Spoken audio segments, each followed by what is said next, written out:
Hello friends, welcome you all. आज मैं आपके लिए जो वीडियो लेकर आ रहा हूँ, देखिए बात करेंगे, चर्चा करेंगे आयुर्वेदिक स्टॉक की। लाइमलाइट से दूर है और आयुर्वेदिक स्टॉक में इसको ले देखिए बहुत सारी इंपॉर्टेंट बातें हैं जब हम आयुर्वेदा की बात करते हैं। आज की दुनिया थोड़ा सा कटी हुई जरूर आयुर्वेदा से रह सकती है, टाइम है देखिए। और जिन लोगों ने ये चीज़ें देखी हैं, हम खुद हिमालय के फुट हिल्स से हैं, मतलब बिल्कुल बेसिक हिल्स से। तो वहाँ पे अगर आप देखोगे बहुत ही छोटी छोटी चीज़ें हैं जिनका यूज रेगुलर बेसिस पे लोग करते हैं उपचार के लिए। और अब धीरे धीरे चीज़ें विलुप्त होती जा रही है, लोगों को नॉलेज उस बेस पे कम है। लेकिन अभी भी अगर आप देखोगे आयुर्वेदा का मेजरली अलग अलग, मैं कहूँगा हर्ब्स देखोगे, जैसे आप घर में ही लगा लीजिए, आप पुदीना को ही लगा लीजिए, उसी के अपने कितने यूजेस होते हैं। तो इस तरीके से बहुत सारी नेचर में हमारे पास आयुर्वेदिक मेडिसिन में कहूँ या हेल्थ केयर से रिलेटेड कोई भी चीज़ें हैं, उपचार के लिए कहो या प्रिवेंट करने के लिए कहो, तो बहुत सारे जड़ी बूटियां मिलती है और बहुत सारी कंपनीज इसके ऊपर काम भी कर रही है कमर्शियल लेवल की अगर बात की जाए तो।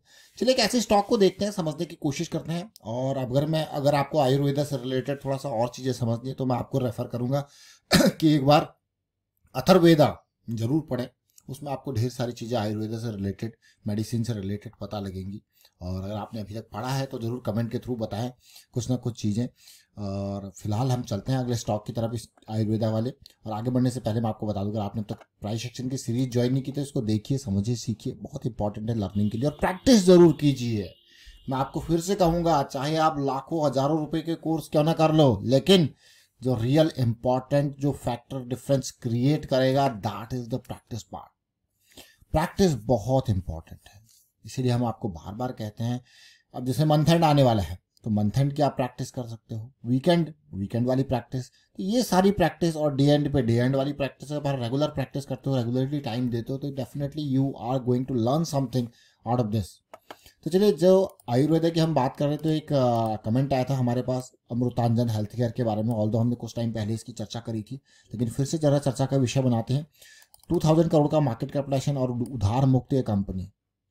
प्रॉफिट ग्रोथ, रेवेन्यू ग्रोथ आपको दिख रहा होगा यार, बढ़िया है। नंबर वन मैं कहूँगा कंपनी। अगर आप देखो, जहाँ पे बात आती है, जो आपने अभी अभी इसके प्रोडक्ट्स देखेंगे तो उससे आप और रिलेट कर पाओगे इसके नंबर वन होने का कारण। देखिए, ये देख रहे हो ना, रेवेन्यू लगातार बढ़ रहा है, प्रॉफिटेबिलिटी बढ़ रही है। और जैसा मैंने आपको कहा कि अगर इसके प्रोडक्ट्स देखोगे तो अमृतांजन बैक पेन के लिए, देखिए ना, सर दर्द बाम, आप देखो, आपने नाम सुना होगा। देखिए, ये देखिए इसके ब्रांड एम्बेसडर और डिटेल देखिए। और काफ़ी अच्छी चीज़ जो मुझे लगी इसकी, जो इसने अभी इलेक्ट्रोलाइट सेगमेंट में काम किया है रिहाइड्रेशन के लिए। और यहाँ पे आपको देख रहे हैं ना, इलेक्ट्रो या अमृतांजन इलेक्ट्रो इस सेगमेंट में भी आ गया है। और इससे पहले जैसा मैंने आपको कहा, ड्रिंक्स के अलावा इसका मेजरली पेन रिलीफ से रिलेटेड काम था अभी तक का, पेन रिलीफ वाला। तो बहुत बड़ा ये सेगमेंट इसके लिए, पेन रिलीफ वाला और बैक पेन से रिलेटेड हो। और आप कहाँ पे आ गया जरा देखिए, इलेक्ट्रो सेगमेंट में। तो चलिए डिटेल में समझते हैं इसको और इसके प्राइस सेक्शन को समझने की कोशिश करते हैं अमृतांजन के। और अगर इसके जैसे मैंने रेवेन्यू ग्रोथ और प्रॉफिटेबिलिटी ग्रोथ के बारे में बात करी है, कोई आज का कंपनी तो है नहीं, बहुत पुराना ये कंपनी है। लेकिन जरा प्राइस सेक्शन को भी देखते हैं कैसा प्राइस सेक्शन बना रहा है। लास्ट वीडियो में जैसे हमने चर्चा करी थी कावेरी सीड्स की, एग्रो सेक्टर से रिलेटेड, और एमजीएल की हमने चर्चा करी थी। आज हम इस स्टॉक को देख रहे हैं। मैं वीकली चार्ट आपके सामने रखने की कोशिश कर रहा हूँ, बाकी चार्ट आप बाद में देखेंगे। वीकली चार्ट में क्या आपके सामने रखने की कोशिश कर रहा हूँ, आप खुद देख सकते हो। पिछले कुछ टाइम से कंसोलिडेशन चल रही कई हफ्तों से, इसलिए मैंने आपको कहा कि कुछ टाइम पहले भी हम इसकी चर्चा कर चुके हैं। और अभी एक कमेंट आया था, तो उस कमेंट के बेसिस पे भागा नहीं है स्टॉक। अभी स्टॉक भागा नहीं है, स्टॉक वहीं पे है। देखिए, point number one, point number two, ये क्या है, इक्वल लोज का सिनेरियो आपके सामने। और आपको क्या दिख रहा है, point number one, point number two, what is this, हम इसको क्या कहते हैं, जल्दी बताइए कमेंट के थ्रू। देख रहे हो, ये point number one, point number two, ये हमारा सिंपल सी कॉन्सेप्ट है, डाइवर्जेंस कहलाता है। तो डाइवर्जेंस होने के बाद हमारा जब भी यहाँ पे एंट्री जोन मिलता है हमको, इसके मोमेंटम आने के बाद, जिसमें अभी हम हैं, हम एंट्री जोन में अभी हैं with a stop loss of this. तो ये क्या हो गया, हमारा रिस्क मैनेजमेंट पार्ट। ये देखिए, ये हमारा रिस्क मैनेजमेंट पार्ट हो गया। तो और अभी हमने 2 पॉइंट सिस्टम के बारे में बात करी, तो आपके लिए प्राइस एक्शन सीरीज में ऑलरेडी 2 पॉइंट सिस्टम के बारे में काफ़ी डिटेल में चर्चा कर रखी है, आप उसको देख सकते हो, समझ सकते हो।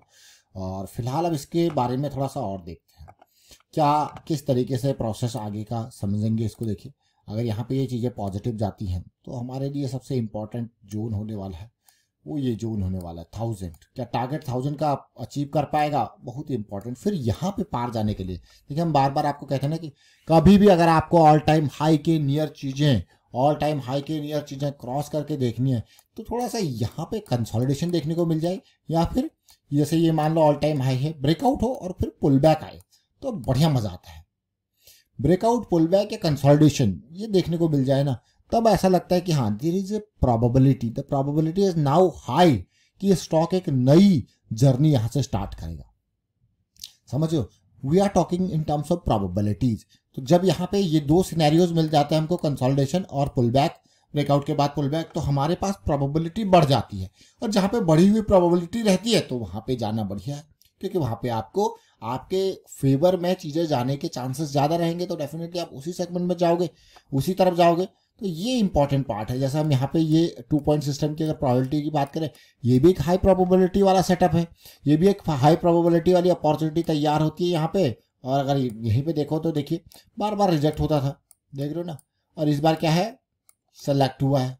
बार बार रिजेक्ट होता था, इस बार सेलेक्ट हुआ है और कंसोलिडेशन चल रही है। तो अमृतांजन, क्या हेल्थ केयर सेगमेंट देख रहे हो, ये पार्ट इंपॉर्टेंट है। और दूसरा, जैसे मैंने आपको कहा, हमें इसमें डाइवर्जेंस की चीज देखने को मिली, तो थोड़ा छोटे टाइम फ्रेम पे जाएंगे, वहां पे भी समझने सीखने की कोशिश करेंगे। हम कहाँ पे, डेली के क्लोज साइकिल में, तो ज्यादा दूर तो है नहीं, वहीं पे ही है, पास पास में ही है अभी भी यहाँ पे। और अब उम्मीद लगा रहे हैं यार साइकिल भी स्टार्ट हो रही है, डाइवर्जेंस भी दिख रहा है, तो अब परसेंटेज वाइज देखते हैं। देखिए अगर यहाँ से हमारा फुल पोटेंशियल का इसने मूव दिया, मान लो 700 पे हमने एंट्री ली और इसने हमारा फुल पोटेंशियल का मूव दिया, और लास्ट की जो डेली पे जो बिल्कुल, ये मैं बिल्कुल पीक पे नहीं जाऊंगा, उससे जस्ट जहां तक मुझे बॉडी दिख रही है वहां तक, जो कि लेवल है 1006 का, तो कितना परसेंटेज है, 43% का। तो चलिए देखते हैं यहाँ पे थोड़ा सा आपके सामने लाइन, क्योंकि ये नंबर्स छोटे होते हैं, दिखते नहीं, क्योंकि चार्ट यहाँ पे मुझे फुल दिखने को मिलता है, इसलिए मैं इनका यूज करता हूँ। तो जैसे मैंने आपको कहा यहाँ पे क्या है, अभी 681 है, अगर मैं 700 पे एंट्री लेता हूँ तो मेरे पास जो टारगेट जोन बैठ रहा है मेरा, वो कहाँ पे जा रहा है, वो जा रहा है ऑलमोस्ट 1000 के लेवल पे। कहाँ पे जा रहा है, 1000 के लेवल पे। और दूसरा अगर मैं यहाँ पे देखूँ 1000 के लेवल पे मेरा जोन जा रहा है। इसके बाद की जर्नी हम यहाँ पे कंसोलिडेशन करेक्शन करके समझने की कोशिश करेंगे। इमीडिएट स्टॉप लॉस मेरा बैठ रहा है देखिए 600 पे, तो 100 पॉइंट के रिस्क पे मैं 300 का टारगेट की कोशिश कर रहा हूँ। अगर मैं डीप स्टॉप लॉस के बारे में बात करूँ, जो मेरा बैठ रहा है यहाँ पे 570 के इर्द गिर्द, तो देख रहे हो किस तरीके से। अब मान के चलते हैं 600 का आपका स्टॉप लॉस है और आप इमीडिएट यहाँ पे 100 पॉइंट का रिस्क ले रहे हो। अब आपने क्वेश्चन पूछना है अपने आप से, क्या मैं इस पर्टिकुलर स्टॉक में 5000 का रिस्क लेने को तैयार हूं? अगर हाँ, तो 100 के बेसिस पे 5000 का, तो 50 शेयर आपके बनेंगे कुल। मतलब यहाँ पे आप 50 शेयर ही खरीद सकते हो, क्योंकि आपका रिस्क कितना है स्टॉक में, इस पर्टिकुलर रिस्क के बेसिस पे मात्र और मात्र 100 पर शेयर का। उसके बाद आपने 50 शेयर अगर खरीदे तो आपको 300 वहां पे मिले, तो उस 5000 के रिस्क पे आपको सीधा सीधा दिखा कि 15000 आपको मिल रहे हैं प्रॉफिट में। तो ये रिस्क जो है इसको मैनेज करना इंपॉर्टेंट है। अगर प्लान फेल हो गया तो आपको रेडी रहना है कि भैया मेरा यहाँ पे जो रिस्क है वो मैंने इतना ही लिया है, इससे आगे मुझे नहीं बढ़ना है। So this is the important part two follow the plan that you have created, that you have thought. चलिए, यह हमने अमृतांजन के बारे में बात करी थी, आयुर्वेदिक स्टॉक की। और एक और इम्पॉर्टेंट मैसेज आपको कन्वे करूंगा। देखिए अभी 2 फेज के इलेक्शंस हो गए हैं और बहुत सारे लोग वोटिंग राइट्स का यूज नहीं कर पा रहे हैं, नहीं कर रहे हैं, मैं कहूँगा कर पा रहे नहीं कर रहे हैं, क्योंकि परसेंटेज बहुत कम है। देखिए आपका अपना अधिकार है, मताधिकार है, इसका प्रयोग जरूर करें। किसी को भी वोट दें, लेकिन वोट जरूर दें, बिल्कुल समझ के चीज़ों को वोट जरूर दें। देखिए वोट अपना अधिकार है, बाद में फिर आप ही कहोगे भाई ये हो गया वो हो गया, इसने ये नहीं किया उसने वो नहीं किया, तो मतलब एटलीस्ट आपका वोट बहुत इंपॉर्टेंट मायने रखता है और इसलिए वोट जरूर दें। ये अपनी तरफ से एक अवेयरनेस हम कहना चाहते हैं, क्योंकि पिछले कुछ नंबर्स जो देखे हैं वो काफ़ी कम नंबर्स आए हैं। मतलब ये मान के चलिए कि ऐसा लगता है कि जो सिटीज़ वाले एरिया में वहाँ 50% के आसपास ही जा रहा है, यानी कि ऐसा लग रहा है कि जो पढ़े लिखे लोग हैं वही वोट नहीं दे रहे हैं। देख रहे हो, समझ रहे हो, मतलब ऐसा नहीं कि हर किसी के लिए, लेकिन यहाँ पे अगर आप परसेंटेज को देखोगे तो आप खुद कहोगे कि यार पढ़े लिखे लोग ही वोट नहीं दे रहे हैं, तो क्या फिर फायदा। और जहाँ पे गांव में अगर देखा जाता है तो वहाँ पे खूब बढ़िया तरीके से वोटिंग होती है, वहाँ पे घर घर से वोट जाते हैं। और सिटीज़ की में ये 50% भी नहीं है। तो इसको ज़रूर थोड़ा सा बढ़ाने की कोशिश करें और आपके इस अधिकार को यूज जरूर करें। एंड वीडियो को शेयर कीजिए, लाइक कीजिए। Thank you for watching the video and awareness भी स्प्रेड करते रहें।